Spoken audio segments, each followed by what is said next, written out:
शांति।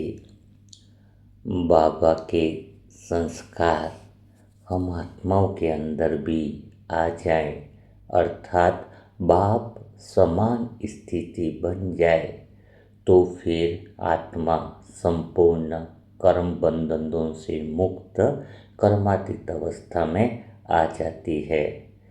तो आत्मा के मूल संस्कार स्वभाव जो अनादि संस्कार है उसको इमर्ज करने के लिए ही, आत्मा की मूल स्मृति याद दिलाने के लिए ही बाबा मुरली चलाते हैं। लेकिन जब तक आत्मा यह समझ नहीं पाई कितनी सारी मुरलियाँ जो सुनाई जा रही हैं वह किसके लिए हैं, अगर मन के लिए है ऐसा समझते रहे तो कुछ फायदा नहीं हुआ।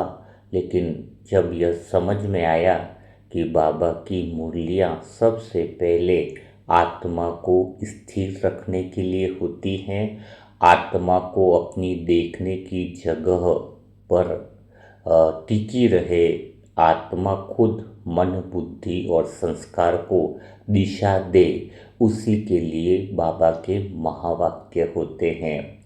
तो जब हम मुरली सुनते हैं और कोई लाइन पढ़ते हैं तो यह किसके लिए है, यह बात अगर क्लियर हो जाए, जैसे आत्मा के लिए तो है ही, लेकिन आत्मा में भी देखने वाली स्थिति के लिए है, या आत्मा की स्थिरता के लिए है, या आत्मा मन को दिशा कैसे दे उस बात के लिए है।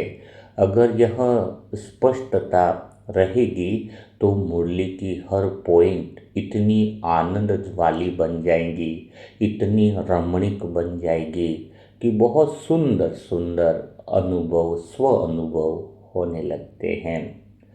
जो भी आत्माएं यह कहती है कि मुझे बाबा के संस्कार जैसे अपने संस्कार बनाने हैं, मुझे किसी को दुख नहीं देना है, मुझे सबको प्रेम देना है, तो यहाँ पर सबसे बड़ी गलती और भ्रम पैदा होता है। जब आप कहते हैं कि मुझे किसी को दुख नहीं देना है, हाँ, तो बात दुख नहीं देने की है ही नहीं, बात यहाँ पर है बाबा यह सिखाते हैं कि आप आत्मा को मन के दुखों में नहीं उतरना है। पहले खुद ही अपने दुखों में उतर जाओगे तो फिर आप दूसरों को दुख न दो, ऐसा संभव ही नहीं है। जब आप खुद मन की भावनाओं में प्रतिक्रियाओं में बहने लगोगे और दूसरे को तुम कटु सत्य कड़वी बातें न बोलो, अंदर से भावना कड़वी न आए, ऐसा हो ही नहीं सकता है। तो जब आप कहते हो कि मुझे दुख नहीं देना है, मुझे सबको प्रेम देना है, तो सबसे पहले प्रश्न यही रखना है, इसकी जगह यह बोलना है कि मुझ आत्मा को अपने मन के दुखों में नहीं उतरना है, दूरी है, स्पष्टता रखनी है। क्योंकि आत्मा का जो देखना और दिशा देने का जो गुण है, उसके पहले जो मेन गुण है वह है स्थिरता का। स्थिरता का गुण सबसे महत्वपूर्ण इसलिए है क्योंकि स्थिरता से ही बाप समान स्थिति का निर्माण होता है। स्थिरता ही स्थिति के वाइब्रेशंस बनाती है। अगर कोई मूवी चल रही है, कोई सीट पर बैठेगा ही नहीं, स्थिर ही नहीं रहेगा, तो वह देखेगा कैसे, दिशा तो बहुत दूर की बात हो गई। हाँ, तो किसके बाहर ही खड़ा है तो मूवी तो अंदर चल रही है, तो देखना तो होगा ना, तो जगह पर होगा तो देख भी पाएगा। तो सबसे महत्वपूर्ण बात है कि बाप के संस्कार अपने संस्कार जैसे हो, अपने संस्कार बाप के संस्कार जैसे हों, तो आत्मा को स्थिर रहना ही पड़ेगा। कई आत्मा यह सोचती हैं अभी बहुत समस्याएं चल रही हैं, अभी बहुत विपरीत परिस्थितियां चल रही हैं, अभी घर का माहौल सही नहीं है, यह सब ठीक हो जाए उसके बाद तो मैं आत्मा पूरी भगवान की हो जाऊंगी, उसके बाद तो मैं भगवान का योग करूंगी। तो ऐसी आत्माएं कागज पर लिख करके दे दो, वो अंत समय तक भी भगवान की कभी बन ही नहीं पाएगी। कारण बिल्कुल स्पष्ट है। कारण इसलिए स्पष्ट है कि जब आप कहते हो कि यह समस्या ठीक हो जाएगी, यह परिस्थितियाँ ठीक हो जाएगी, इसका अर्थ क्या है? इस शब्द के पीछे एक ही बात है कि आपने मन को मालिक बना रखा है। मन में परिस्थितियाँ खराब है, उसी अनुसार आत्मा चल रही है। मन में कोई बच्चों की परेशानी, धन की परेशानी या जो भी कुछ चल रही है, तो आत्मा उसके पीछे हो गई ना, मन को आगे कर दिया ना। जबकि मन को पीछे रखना है, आत्मा को आगे रखना है, तो ड्राइवर की सीट पे तो मन को बैठा दिया, तो फिर तो और ज़्यादा एक्सीडेंट होंगे। हाँ, आत्मा ड्राइवर है, आत्मा गाड़ी को संचालन करने वाली है, आत्मा दिशा देने वाली है। और आपने परिस्थितियों को आगे कर दिया, परिस्थिति ठीक होगी, बच्चे का ठीक होगा, परिवार में धन की समस्या ठीक होगी, तब मैं आत्मा बहुत अच्छे से भगवान की बन जाऊंगी। वह दिन फिर कभी नहीं आता है, क्योंकि आपने मन को मालिक बना रखा है, तो परिस्थितियाँ और बिगड़ती जाती हैं। तो यह पहली बात और क्लियर कर लो आप कि ऐसा कहना ही गलत है, ऐसी सोच ही गलत है कि जब ये ठीक हो जाएगा तब मैं करूँगा। तो ये मन को मालिक बनाने वाली बातें हो गई। तो अब बात आती है आत्मा को स्थिर रखना है। तो मन की मालिक आत्मा रहेगी, तो हर परिस्थितियों में आत्मा स्थिर कैसे रहे? आत्मा जो देखने वाली है वो मन के भावों में नहीं उतरे। अब वही प्रैक्टिस प्रैक्टिकल में आपको करनी होगी। आप सभी आत्माएं जो अभी तक सेशन सुन रहे हैं, बहुत धन्यवाद आप आत्माओं का जो इतने समय से प्रेम स्नेह भी दे रहे हैं। और आप आत्माएं निरंतर पुरुषार्थ की दिशा में बढ़कर विश्व परिवर्तन के कार्य के निमित्त बन रहे हैं। आप स्वयं बदल रहे हो, तो चारों तरफ ऊर्जा फ्रीक्वेंसी भी चेंज हो रही है। अभी से ही मानो ऐसा लग रहा है कि विश्व परिवर्तन का कार्य शुरू हो गया, क्योंकि आपने अपने स्वयं को बदलना चालू कर दिया है। लेकिन यह बदलाव स्थिर रहे, आप आत्मा देखने वाली ही रहे, आप आत्मा मन की भावनाओं में और बातों में न उतरे। इसके लिए यह साल में आपको पूरी तरीके से वह प्रैक्टिस, वह अभ्यास, वह आत्मा की ऊर्जा फैलाने का काम करना है। तो इसीलिए हम प्रैक्टिकल अभ्यास करेंगे, ताकि आप सभी आत्माओं को वो सिचुएशनों की बात करेंगे। प्रैक्टिकल अभ्यास मानक क्या? आत्मा जब अपनी स्थिरता को छोड़ती है, मन बुद्धि संस्कार की बातों को सच मान लेती है। वो माया क्या है? माया माया का एक ही है। कोई लोग कहते हैं माया से बच के रहो, माया ये रहो। तो माया मन क्या है? मन की बातों को आत्मा सत्य मान ले, यही माया है। मन तो भविष्य में उलझा है, मन कहानियों में उलझा है, मन सारी बातों में उलझा है।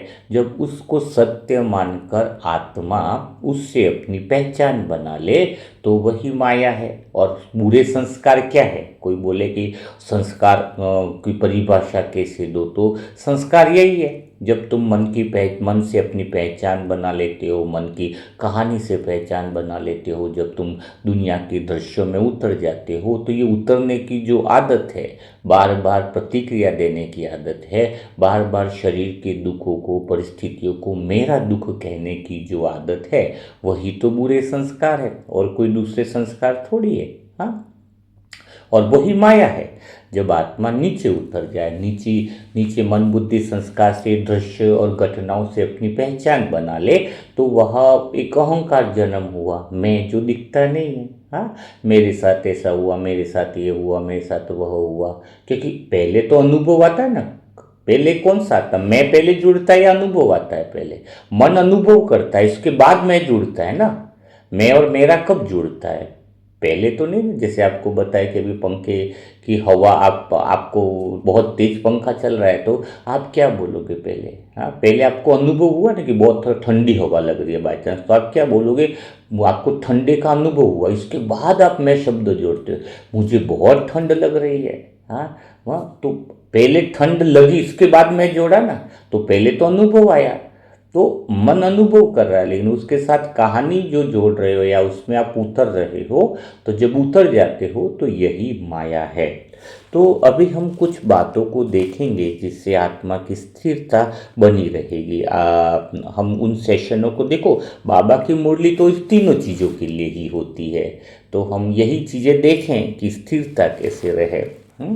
जब पति विकार के लिए परेशान करे तो आत्मा नीचे उतर जाएगी। बच्चे जब चिड़चिड़ापन करें, बात सुनने को तैयार नहीं हो, तो आत्मा देखने की जगह से नीचे हो जाएगी। शरीर के दर्द बहुत खतरनाक हो रहे हैं, पीड़ा दे रहे हैं, तो आत्मा देखने वाली जगह से नीचे उतर जाती है, उससे अपनी पहचान बना लेती है। हाँ, धन की समस्या ऐसी चल रही है तो नीचे उतर जाती है। कोई पुरानी बातें, पुरानी घाव, पुराने चोट आते हैं तो उतर जाती है। रिश्तों में खटास आती है तब उतर जाती है। यह सारी स्थितियाँ ही तो परीक्षा है, यह सारी स्थितियाँ ही तो जो है वो आत्मा को अपनी जगह पर रहने नहीं देती है। लेकिन जब आत्मा यह ठान लेती है, सोच लेती है कि मुझे मन की भावनाओं और कहानियों से अपनी पहचान नहीं बनानी है, तो एक तो बाबा से बहुत बल मिलता है, बहुत बल मिलता है ना। और साथ में आप आत्मा को एक स्पष्टता चाहिए। बाबा का बल कैसे मिलता है वह भी हम धीरे धीरे स्टेप बाय स्टेप सीखेंगे। लेकिन पहली बात है कि आत्मा इन सारी सिचुएशनों को स्पष्टता से देखे। देखो, पहले ही बताया है, शरीर की आँख खाली देखने का काम करती है, ग्लास हो गया, ये हो गया, चीज़ों को, लेकिन आत्मा तो उस चीज़ों को स्पष्टता से देखती है। खाली आत्मा ग्लास है तो ग्लास ही नहीं देखेगी। हाँ, वो बहुत स्पष्टता से हर चीज़ को देखती है। तो आपके साथ ये जो भी सिचुएशन है, पहले उसको स्पष्टता से देखोगे तो ही आत्मा स्थिर रह पाती है। तो चलो कुछ स्थितियां हम लेते हैं, डेली कुछ स्थितियां हम लेंगे प्रैक्टिकली, जिससे आपकी आत्मा में वो स्पष्टता आएगी। 2-4 दिन, 5 दिन, 6 दिन में वो स्थितियां सारी स्पष्ट आपको होने लगेगी। फिर हम जो है वो आगे के सेशनों में या एक कदम और आगे बढ़ाएंगे। स्थितियों को स्पष्ट देखना, फिर बाबा से ऐसा बल ले लेना कि सारी स्थितियाँ परिस्थितियाँ ही गायब हो जाए, वो आगे की स्टेज है। पहले बीमारी को देखो तो सही, फिर इलाज बात की बात है। हाँ, तो सबसे पहली जो स्टेज है उसको हम देखते हैं कि आत्मा के भाव समान संस्कार में क्या होता है। जब प्रतिक्रिया बहुत जल्दी से दे देते हैं, बार बार रिटर्न जवाब हम बहुत जल्दी दे देते हैं, तो यह प्रतिक्रिया वाली बातें से आत्मा में स्थिरता कैसे रहे। तो देखो, मन की एक आदत भी होती है कि जब मन बहुत पुरानी बातों को बहुत दोहराता है, उस समय आत्मा कैसे स्थिर रहे।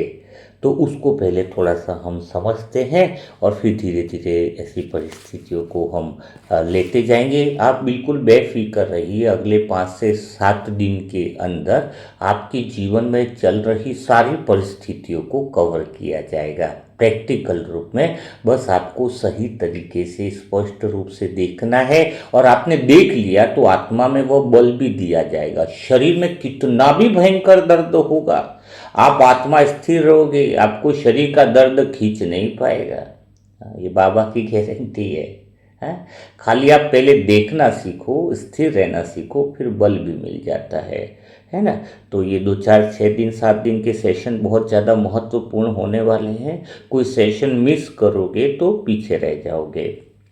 तो जैसे देखो, आत्मा स्थिर रहे, बाप समान संस्कारों में रहे, तो एक मन की बहुत पुरानी आदत है, या बहुत गहरी भी कह सकते हैं, कि वह बीती हुई घटनाओं को बार बार दोहराता रहता है। कोई पुरानी बात हो गई, कोई पुराना अपमान हो गया, या फिर कभी किसी ने धोखा दिया हुआ रहता है। नहीं तो कई बार हम लोगों ने बहुत सारी गलतियां करी हैं, तो मन पुरानी गलतियों को भी पकड़ कर रखता है, मन उसे छोड़ता नहीं है। और उसको क्या करता है मन, ज़्यादातर देखा गया है किसी को देख कर हाँ, किसी को देखकर धोखा देने वाली बात याद आ जाती है, पुराना अपमान याद आए, तो मन क्या करता है, उन सारी घटनाओं को वर्तमान में खींच करके ले आता है। बार बार खींच करके ले आता है। किसी ने अपमान तो 5 साल पहले किया होगा, लेकिन वो घटना को खींच के वर्तमान में ले आता है, बार बार उसी में जीता रहता है। घटना तो बीत चुकी होती है, पर मन उसे वर्तमान बना देता है। भूतकाल की बात को ऐसा लगता है कि अभी ये सब कुछ हो रहा है। तो यहाँ पर इस समय देखने वाली जो आत्मा की भूमिका है, वह बहुत स्पष्ट होनी चाहिए, और यह अत्यंत आवश्यक भी है, क्योंकि आत्मा जो है वो वर्तमान में रहती है, और मन भटक रहा है, मन जो है वो अतीत में भटक रहा है। मान लो 5 साल पहले किसी ने आपको पार्टी में अपमान किया, हाँ हाँ, घटना उस समय हुई थी, पर आज मन उसे फिर से जीवित कर देता है। शरीर में वही तनाव आ जाता है उसको याद करते ही, मन में वही कड़वाहट आ जाती है, और फिर मन में वही बेचैनी लौट आती है। तो अगर आत्मा यदि इस समय भी सोई हुई है सोई हुई मतलब अपनी जगह पर नहीं है, तो मन क्या करेगा, आत्मा को भी अतीत में खींच ले आएगा, यानी उसकी पहचान में खींच ले आएगा। हाँ? आप आज में बैठे हो, लेकिन आत्मा को भी वो 5 साल पहले के अनुभवों में जीने में लगा देगा। हाँ? लेकिन अगर आत्मा जागृत है तो यह देख लेती है, खाली देखना होता है। आत्मा को यही तो जागरूकता, देखना यानी सोना नहीं है देखना यानी क्या है, सोना नहीं है। तो यदि आत्मा जागृत है, अपनी जगह पर है, तो वो खाली ये इतना सा देख ले, देखना सिखा रहा हूं मैं आत्मा आपको, कि मन अभी अतीत की बातों को दोहरा रहा है। इतना सा देख ले आत्मा। क्या देखना है? नहीं तो आप क्या करते हो, उसको ऐसी क्या हिम्मत थी, उसने मुझे को अपमान क्यों किया था, उसको ऐसा नहीं कहना चाहिए था, मैंने तो उसको बहुत अच्छा से ध्यान रखा था। इसका मतलब आत्मा मन की बातों में उतर चुकी है, यही हुआ ना। तो यहाँ पर उतरना नहीं है, यहाँ पर खाली जागृति है, कुछ करना भी नहीं है, बदलना भी नहीं है, कि मन को बदलना भी नहीं है, खाली ये देख ले। देखने से वो मन से अलग हो गई ना, मन से दूरी बना ली। तो खाली यह देख ले कि देखना ही पर्याप्त है कि मन जो है वह अभी पुरानी बातों को दोहरा रहा है। एक्चुअल में यह देखना कोई पुरानी बातों को रोकना नहीं है, लेकिन मन जो पुरानी बातों को याद कर रहा है उसका प्रभाव कम हो जाता है, बहुत कम हो जाता है उसका प्रभाव। 2-4 दिन प्रैक्टिस कर लो, अगर पुरानी बातें आए तब, कि मन पुरानी बातों को दोहरा रहा है, तो मन धीरे धीरे उन बातों में इतना कमज़ोर हो जाएगा कि वह फिर उसको याद ही नहीं करेगा। देखो, ऐसी समय में मन क्या कहता है, मन यही तो कहता है कि कोई पुरानी घटना है कि उसने ऐसा किया था। और आत्मा देखती है तो क्या कहेगी, है यह मन जो है वो अभी पुरानी बातों को याद कर रहा है। मन में तो यह विचार उत्पन्न हुआ कि उसने ऐसा किया था, लेकिन आत्मा तो देखती है कि मन याद कर रहा है।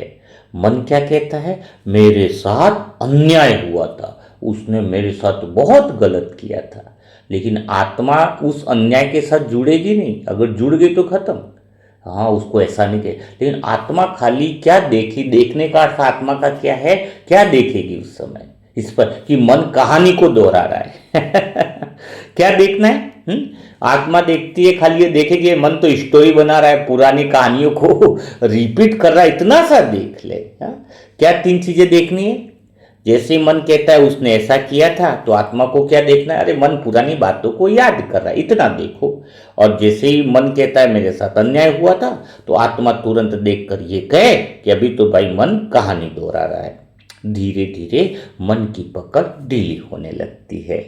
यह समझना बहुत जरूरी है कि मन अतीत को क्यों दोहराता है। पता है आपको, मन अतीत को इसलिए दोहराता है क्योंकि आत्मा उसे देख नहीं रही होती, मन को अनदेखा स्थान मिल जाता है।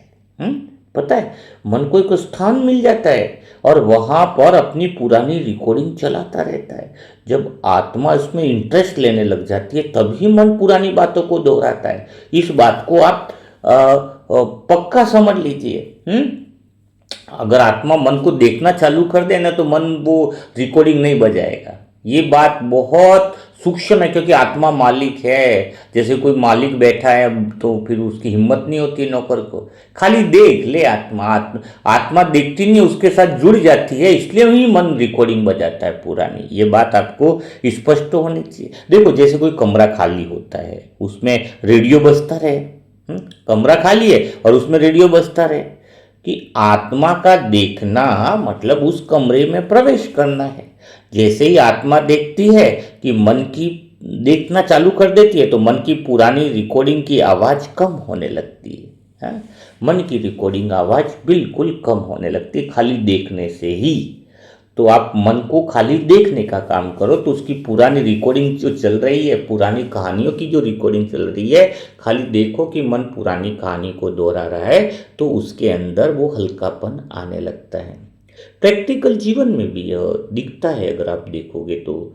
जैसे अगर कहीं आप अकेले बैठे हो, अचानक पुरानी बात याद आ जाए, हैं, पहले आप क्या करते थे? उस पुरानी बात में डूब जाते थे। अब खाली केवल देखना है कि मन याद कर रहा है।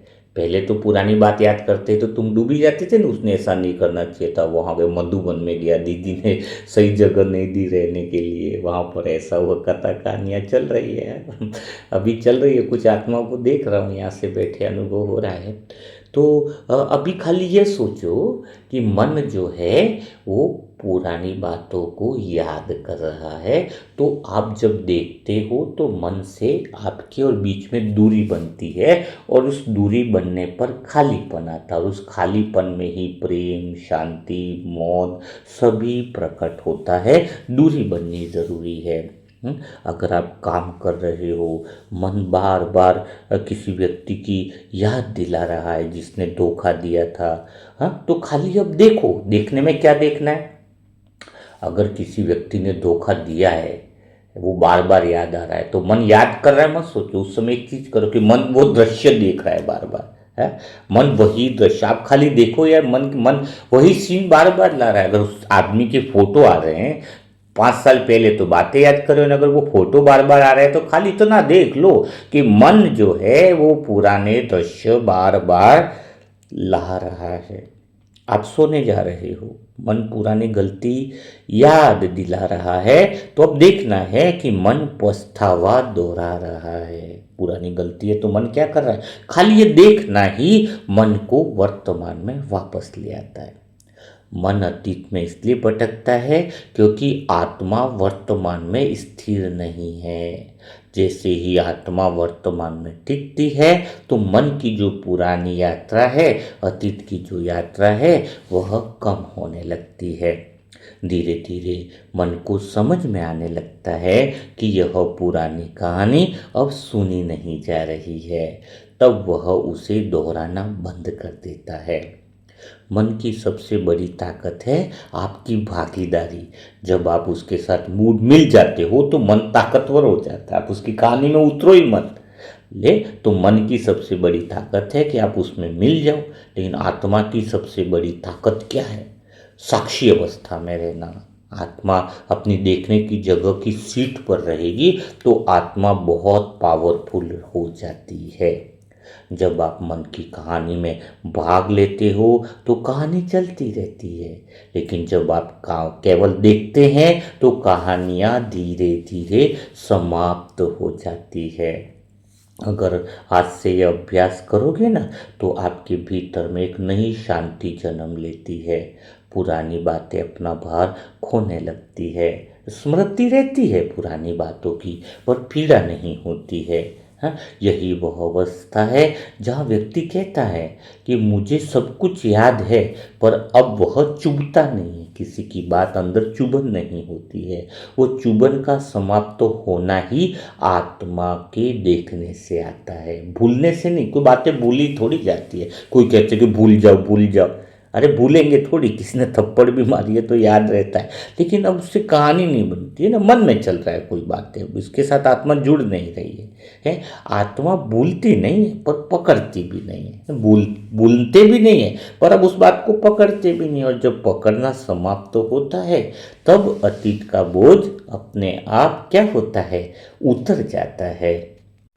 तो आपने एक सिचुएशन में देखा कि मन पुरानी बातों को याद करता है तो क्या करना होता है आत्मा को, है ना। इस बात से आपने सीख लिया, खाली मन याद कर रहा है वो देखो, किसी व्यक्ति का कोई दृश्य आ रहा है धोखा देने वाला तो मन अभी दृश्य देख रहा है, इतना देखो। मन कोई बातों को पुरानी याद कर रहा है तो सोचो मन में कहानी चल रही है। यह अभ्यास आपको करते रहना है। अब एक सिचुएशन और लेते हैं कि शरीर में बहुत दर्द हो रहा है, तो फिर देखने वाला कैसे अपनी जगह पे रहेगा, है ना। देखो प्रैक्टिकल सिचुएशनों से ही आपको समझाना पड़ेगा और 5-6 दिन में तो लगभग वो सिचुएशनें क्लियर हो जाएंगी, ठीक है। और आप लोगों को ये सिचुएशन लेकर के समझाना अगर अच्छा लग रहा है तो कमेंट बॉक्स में भी लिखते रहिएगा।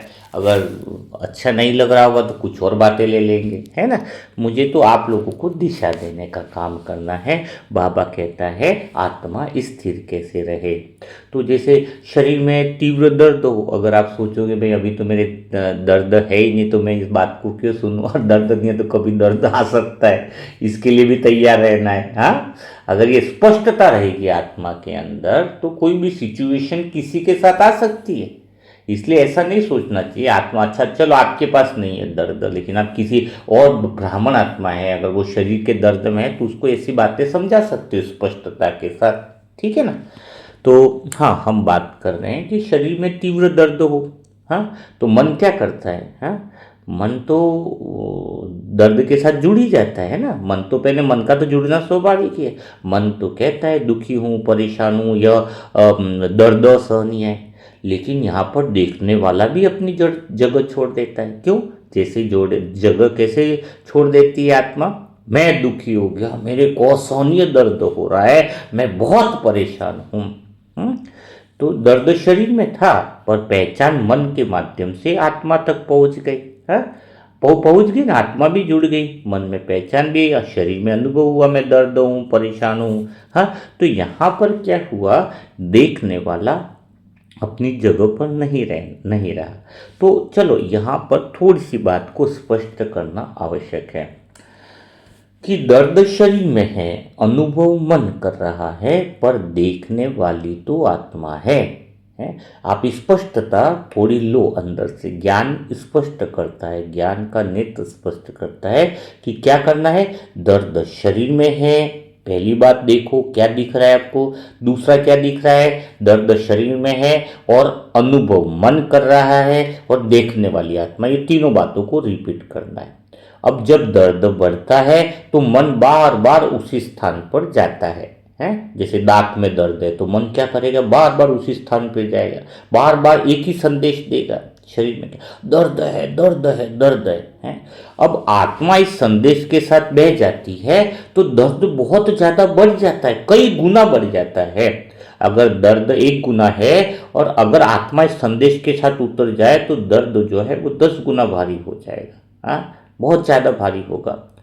पर खाली आत्मा इस क्षण में खाली एक बात देखनी है उसको। क्या देखनी है? यह नहीं देखना कि शरीर में दर्द चल रहा है, वो दर्द कोई खत्म नहीं है, लेकिन दर्द के शब्द की जगह आपको 2 शब्द यूज करते हैं कि शरीर में हलचल चल रही है, शरीर में संवेदना चल रही है, शरीर में कंपन चल रहा है। शरीर में संवेदना शब्द बहुत ज्यादा बेटर होता है। मन उसे दर्ज कर रहा है तो एक बहुत बहुत जबरदस्त दूरी बन जाती है कि शरीर में कुछ संवेदना चल रही है, मतलब कुछ बदलाव चल रहा है, शरीर में बहुत बदलाव चल रहा है, ऐसा भी आप कर सकते हो। तो जब बदलाव चल रहा है, संवेदना चल रही है, यह जब बात हम करते हैं तो मन और शरीर के दर्द में भी दूरी बन जाती है और आत्मा और मन के बीच में भी दूरी बन जाती है। यह दर्द जो है वो यह दूरी जो है वो दर्द को समाप्त तो नहीं करती है, पर उसका बहुत कुछ भार जो है वो हल्का कर देती है और आने वाले समय में शरीर के दर्द को ठीक होने में बहुत ज्यादा मदद मिलती है। तो दर्द शब्द यूज नहीं करना है, मतलब मूल बात क्या निकली, एक तो दर्द शब्द यूज नहीं करना है और एक पहचान नहीं बनानी। आत्मा देखने का काम करे और शरीर में कुछ संवेदना चल रही है, शरीर में कुछ कंपन चल रहा है। बस इतनी सी बात करें, दर्द शब्द बहुत भारी कर देता है। कोई कहता मेरा सर में दर्द है, तो पहले तो सर में दर्द हुआ, फिर पहचान बनेगा, बार बार दर्द दर्द दर्द, तो फिर वो महादर्द बन जाता है ना।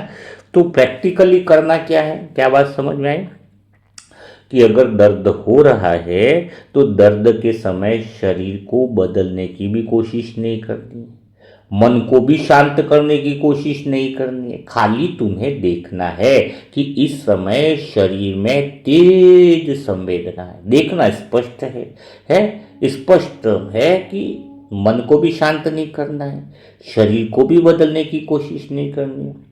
खाली यह देखना है कि इस समय शरीर में तेज संवेदना है। शब्द बहुत सरल है, संवेदना। जैसे ही आप दर्द शब्द हटाकर संवेदना शब्द रखते हो तो मन की प्रतिक्रिया थोड़ी ढीली पड़ती है। वो श्यामलाल भाई थे, उनका कीमोथेरेपी चलता था कैंसर के, तो बहुत ज़्यादा परेशानी आती थी, बहुत ज़्यादा तकलीफ़ें होती थी। तो बस उन्होंने यह अभ्यास उनको कराया गया, तो न केवल वो बीमारी तो ठीक होने ही लग गई। आप अपनी जीवन की डिक्शनरी से अगर दर्द शब्द गायब कर दो तो शरीर से भी दर्द गायब हो जाएगा। आप शब्दों को चुनाव करना ही स्पष्टता को देखना है। संवेदना है वो कभी कम होती कभी ज्यादा होती है, दर्द तो दर्द ही रहता है, लेकिन संवेदना का अर्थ है कभी कम कभी ज्यादा कभी कम। मन की प्रतिक्रिया ढीली पड़ती है जब हम दर्द शब्द हटाकर संवेदना शब्द रखते हैं, या कंपन भी रख सकते हैं, या शरीर में थोड़ी हलचल भी रख सकते हैं। संवेदना अगर भारी लगता है तो शरीर में थोड़ी हलचल है, यह भी आप कर सकते हो, है ना। क्योंकि देखो हलचल एक जगह स्थिर नहीं होती है, वो तो बदलती रहती है, कभी तेज होती, कभी हल्की होती, कभी फैलती और कभी सिमट भी जाती है। तो बस वो दर्द स्थिर नहीं है। फिर संवेदना कहते ही वह दर्द भी फैलाव है तो सिमट भी जाता है ना। तो आत्मा का काम है खाली इस बदलती हुई संवेदना को देखना है, संवेदना को देखना, हलचल को देखना, लेकिन लड़ाई नहीं करना कि खत्म ही हो जाए, ये ऐसा ही हो जाएगा। मन पूछेगा आपसे ये कब खत्म होगा, है तो आत्मा को क्या देखना है। जैसे मन पूछेगा ये दर्द कब खत्म होगा, तो आत्मा खाली देखे, मन अभी भविष्य में लेकर के जा रहा है, खाली आत्मा देखे। ये देखने का तरीका जिसको आ गया ना, इसलिए तो ज्ञान का नेत्र बाबा खोलते हैं। आत्मा खाली क्या देखेगी, मन तो पूछेगा ये दर्द कब खत्म होगा, ये संवेदना कब खत्म होगी, दर्द की जगह संवेदना ले लो, हाँ ये हलचल कब खत्म होगी। तो आत्मा को क्या करना है, जैसे ही मन प्रश्न पूछे कि दर्द, तो आप उसके अंदर उसको जवाब मत देने लग जाओ, बस 1 घंटा रहने वाला है, 2 घंटे बाद तो फिनिश हो जाने वाला, अभी तो गोली ली है, ये सब आप भी कथा खाने में उलझ जाते हो। मन बड़ी, यही तो माया है। तो खाली अभी आपको क्या देखना है कि अभी मन भविष्य में ले जा रहा है। अगर मन ने कहा कि मुझे तो दर्द सहन नहीं हो रहा है, अगर मन ने कहा शरीर में दर्द है और मन ने कहा कि मुझे सहा नहीं जा रहा है, तो आत्मा आजकल क्या करती है, उस कहानी से जुड़ जाते, थोड़ी देर कर ले, भगवान साथ है, अभी खत्म हो जाएगा, ये हो जाएगा। ये सब गलत है। आप आत्मा तो कहानी में उतर के तो शक्ति नहीं मिल रही है, दवाइयों के भरोसे जिंदा हो। फिर तो आत्मा में बड़ी पावर है। तो सुनो, इस बात को वापस रिपीट करूंगा। जब मन कहेगा कि मुझसे सहन नहीं हो रहा है, तो आत्मा खाली देखे कि मन अभी प्रतिक्रिया दे रहा है। क्या देख रहे हैं, जैसे मन पूछे कब ठीक होगा, तो आप ये खाली देखना है कि मन भविष्य में ले जा रहा है। जब मन पूछे कि दर्द जो है वो सहा नहीं जा रहा है, तो आत्मा देखे कि मन क्या दे रहा है, अभी प्रतिक्रिया दे रहा है।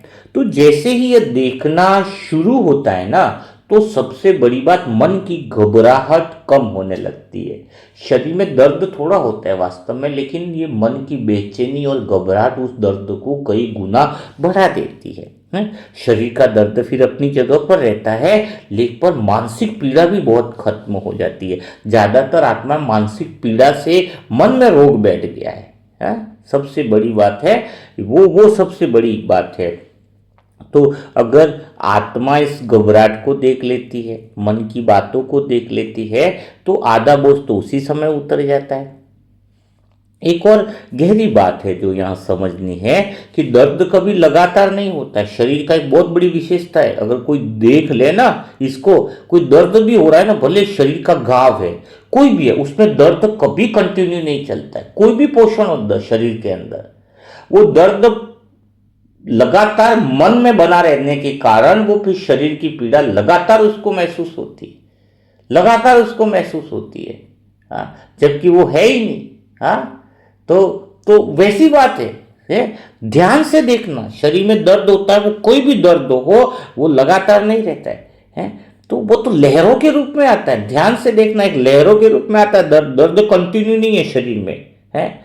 तो तो जब हमें संवेदना उठती है, जब हम देखते हैं तो वो थोड़ी सी ढील आती है, फिर उठता है, फिर ढील आती है। तो आत्मा फिर इस उठाव और गिरावट को देख लेती है कि दर्द या संवेदना थोड़ी हलचल उठी फिर कम हुई, तो आपको दिखने लगेगा कि दर्द कंटिन्यू नहीं चल रहा है शरीर में। हमारे मन ने उसको कंटिन्यू कहानी की तरह बना दिया, फिर दर्द नहीं भी होता है। बाई चांस आपको 5 सेकंड के लिए दांत में दर्द उत्पन्न हुआ, फिर वो 10 मिनट 10 सेकंड 20 सेकंड गैप करके फिर वापस उठता है दर्द। दर्द कंटिन्यू नहीं रहता है, मन उसे कंटिन्यू दर्द बना देता है। लेकिन जब देखने की स्थिति स्पष्ट हो जाती है तो दर्द बिल्कुल खत्म हो गया वो भी दिखता है, फिर दर्द वापिस आया वो भी दिखता है, लेकिन बहुत दूरी बनने के कारण वह बहुत कमजोर हो जाता है।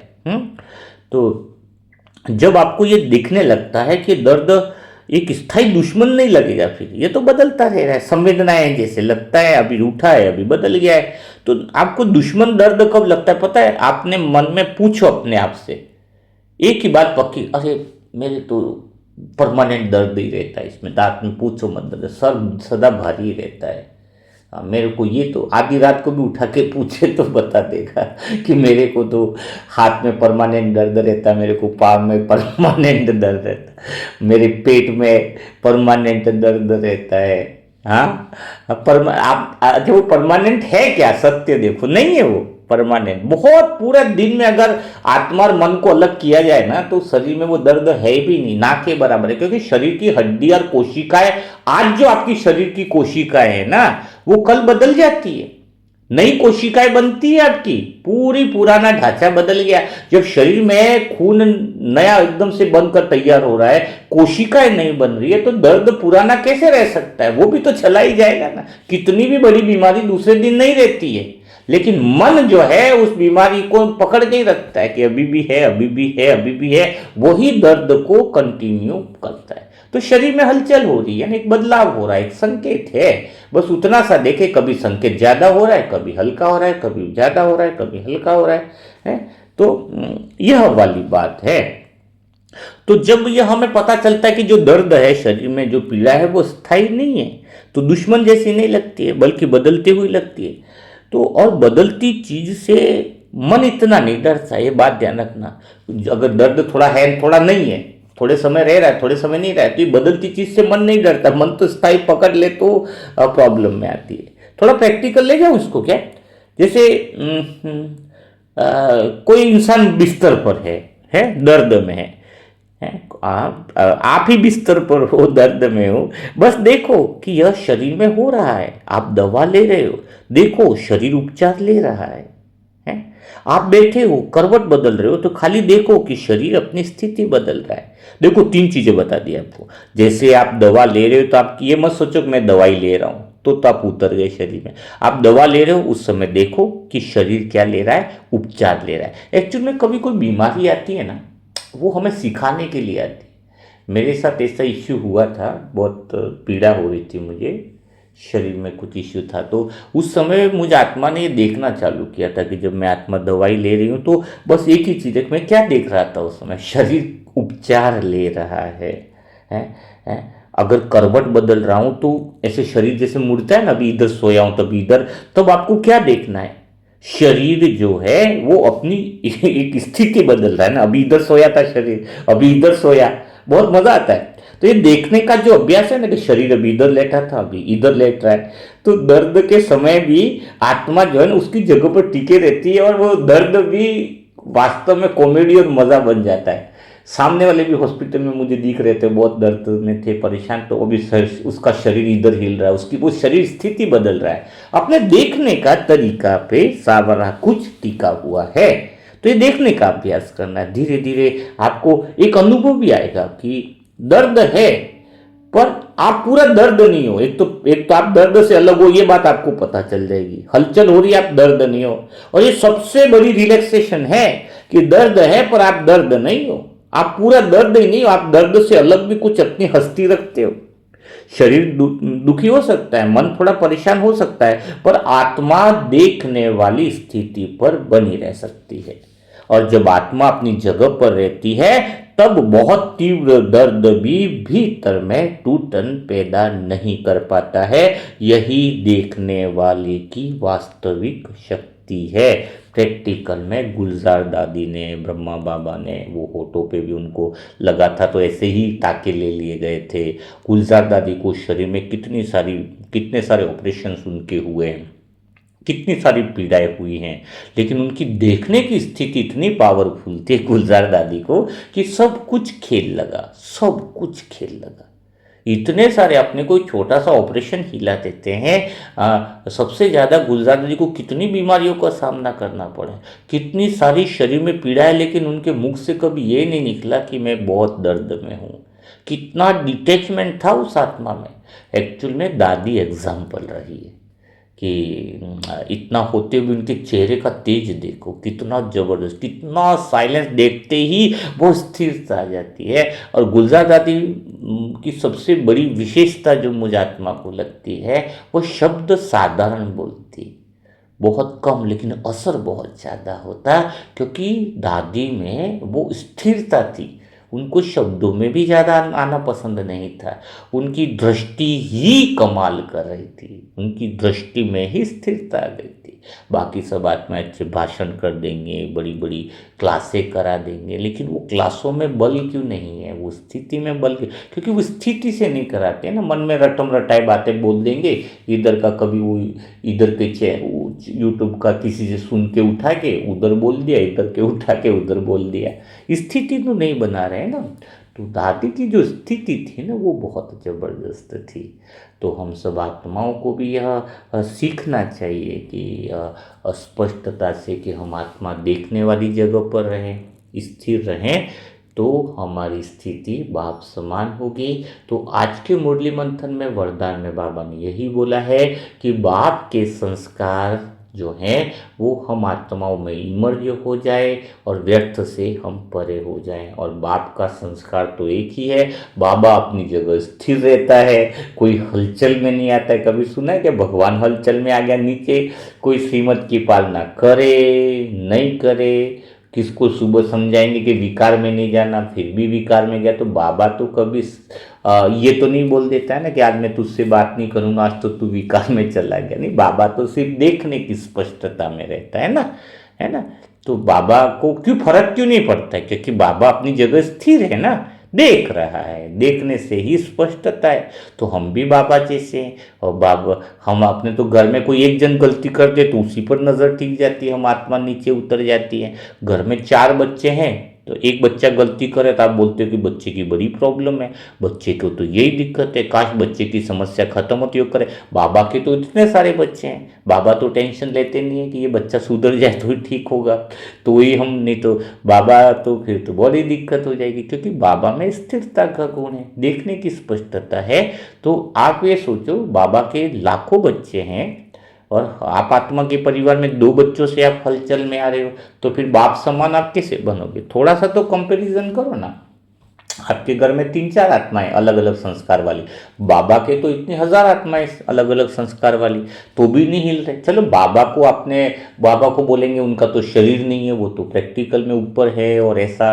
तो ब्रह्मा बाबा को तो देखा है ना आपने, ब्रह्मा बाबा के साथ में इतने वैरायटी के संस्कार वाली आत्माएं थी जिसको समझाने पर भी नहीं समझते थे, तो भी ब्रह्मा बाबा तो टेंशन में नहीं आते थे, ब्रह्मा बाबा चिड़चिड़ेपन में नहीं आते थे, ब्रह्मा बाबा हलचल में नहीं आते थे। तो कारण क्या था उसको समझना होगा। ब्रह्मा बाबा देखने की स्थिति में थे, स्थिरता थी उनके अंदर। वो स्थिरता ही मन के भावनाओं में नहीं उतरने की जो कला जो उनके पास थी, वही तो जो है उनको बाप समान बनाए। तो वही कला, वही स्थिरता हमारे अंदर लानी है। तो आज का मुरली मंथन आपको कैसा लगा? यह अलग अलग सिचुएशन को लेना क्या आपको अच्छा लग रहा है? अगर अच्छा लग रहा है तो आने वाले 5-6 दिनों में वो स्थितियों को कवर किया जाएगा, है ना। पति विकार में जाए, बच्चे सुने नहीं, तब मन में क्या चल रहा है तो आत्मा देखेगी तो क्या भाव रखेगी, उन सारे टॉपिकों को क्लियर किया जाएगा। अगर आपको कमेंट बॉक्स में आप लिखोगे नहीं तो फिर नई बातों को ले लिया जाएगा। बातों का भंडार तो बहुत है बाबा का, है ना। तो आप कमेंट बॉक्स में ज़रूर लिखिएगा। तो जैसे मुरली होगी वैसे पॉइंट लिए जाएंगे। तो कल फिर हम मुलाकात करेंगे, तब तक के लिए आप सभी भाई बहनों को ओम शांति, ओम ओम शांति, ओम शांति। शांति। क्या आप 10 साल से ज्ञान में चल रहे हैं या 5 साल से ज्ञान में चल रहे हैं, या आप बाबा के नए बच्चे हैं फिर भी ज्ञान को स्पष्ट रीति से समझ नहीं पा रहे, तो आइए आप सभी के लिए हम लाए हैं एक नया ऐप जिसका नाम है आत्मा की यात्रा। यह ऐप बिल्कुल निःशुल्क है। यह ऐप उन आत्माओं के लिए बनाया है जो ज्ञान को स्पष्ट रीति से समझना चाहते हैं और अपने पुरुषार्थ को 4 चांद लगाना चाहते हैं। इस ऐप में ई बुक है, लाइब्रेरी है और डेली कोर्स के साथ साथ आप अपने बुद्धि को प्रकाशित कर अपने पुरुषार्थ को आगे बढ़ा सकते हैं। तो आइए आज ही डाउनलोड कीजिए आत्मा की यात्रा, एक नया ऐप जो बिल्कुल निःशुल्क है। ओम शांति।